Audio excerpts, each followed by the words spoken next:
Conference है। अभी मैं आ रहा था तो लोग कह रहे थे कि आज आप प्रेस कॉन्फ्रेंस में क्या बोलेंगे, क्योंकि ये जो पूरा चुनाव होने वाला है ये तो नीतीश जी वर्सेस नन है।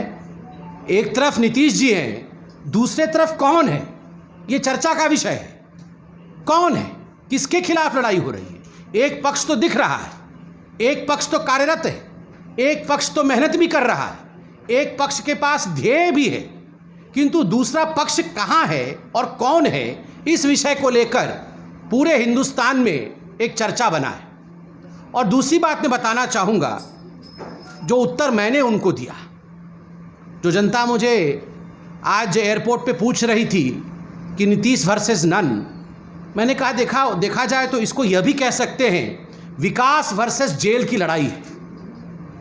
एक तरफ नरेंद्र मोदी और नीतीश कुमार जी हैं और दोनों का ध्येय एक ही है, एक विकास पुरुष है, एक विकास बाबू हैं, और दोनों ही चाहते हैं कि हिंदुस्तान आगे बढ़े और बिहार आगे बढ़े, डबल इंजन की सरकार हो, देश भी आगे बढ़े और राज्य भी आगे बढ़े। और वहीं जो दूसरा मुख्य नेता है वो जेल के अंदर है, और जेल के अंदर कोई भारतीय जनता पार्टी इत्यादि, हम जेल इस राजनीतिक दृष्टिकोण से नहीं कर रहे हैं, कर्तृत्वों के कारण से, कानून के माध्यम से वो जेल में हैं। तो विकास वर्सेस जेल का ये चुनाव है। अगर सही मायने में देखा जाए दूसरे पक्ष में कांग्रेस और आरजेडी को, तो आज वहाँ क्या हो रहा है आप खुद बताइए। अगर मैं कहूँ युवराजों में लड़ाई हो रही है, राजकुमार और राजकुमारियों में संपत्ति को बांटने की लड़ाई चल रही है, तो यह भी अनुचित नहीं होगा। मैं तो दूर दिल्ली में सुन रहा हूँ कि यहाँ भाई भाई की लड़ाई चल रही है, और दिल्ली में तो मैं देख रहा हूँ कि कहीं ना कहीं भाई बहन के बीच में अनबन है। तो एक पार्टी में भाई बहन के बीच में अनबन है, 23 लोग चिट्ठी लिखते हैं, कुछ भाई के पक्ष में, कुछ बहन के पक्ष में, वहाँ भी अनिर्णयता की स्थिति है। और यहाँ भी दो भाइयों के बीच में अनिर्णयता की स्थिति है। तो ये आज बिहार की जो 12 करोड़ जनता है वो निर्णय लेगी कि एक तरफ सकारात्मकता खड़ी है, एक तरफ निर्णय लेने की क्षमता खड़ी है, और दूसरी तरफ कहीं ना कहीं परिवार में ही बंटवारे की परिस्थिति चल रही है। किसको चुनना है, ये बिहार की 12 करोड़ जनता बिल्कुल निर्णय लेगी।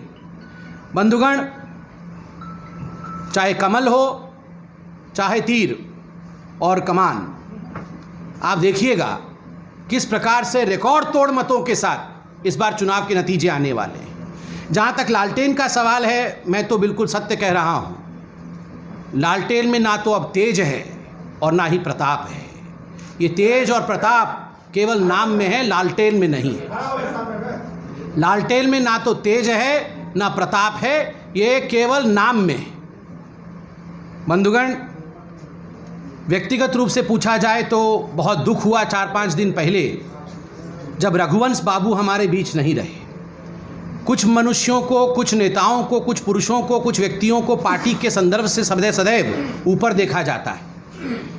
रघुवंश बाबू को ऐसे ही पूरे हिंदुस्तान ने पार्टी के संदर्भ से ऊपर देखा था, मगर उनका जो अंतिम क्षण था वो बहुत ही वेदना से भरा हुआ था। उनकी जो चिट्ठी थी बहुत वेदना से भरी हुई चिट्ठी थी, और उनके चिट्ठी के पश्चात जिस प्रकार का कमेंट तेज प्रताप जी ने किया था कि समुंदर में से अगर एक लोटा पानी निकाल दिया जाए तो उससे कुछ नहीं फर्क पड़ता है। और आज मैं आपके इस प्रेस कॉन्फ्रेंस में कहता हूं, दुख के साथ कहता हूं, जहां भी रघुवंश बाबू होंगे वो सुन रहे होंगे कि ये जो एक लोटा पानी आपने समुंदर से निकाला है, इसी एक लोटे पानी से ही आरजेडी का राजनीतिक तर्पण होगा।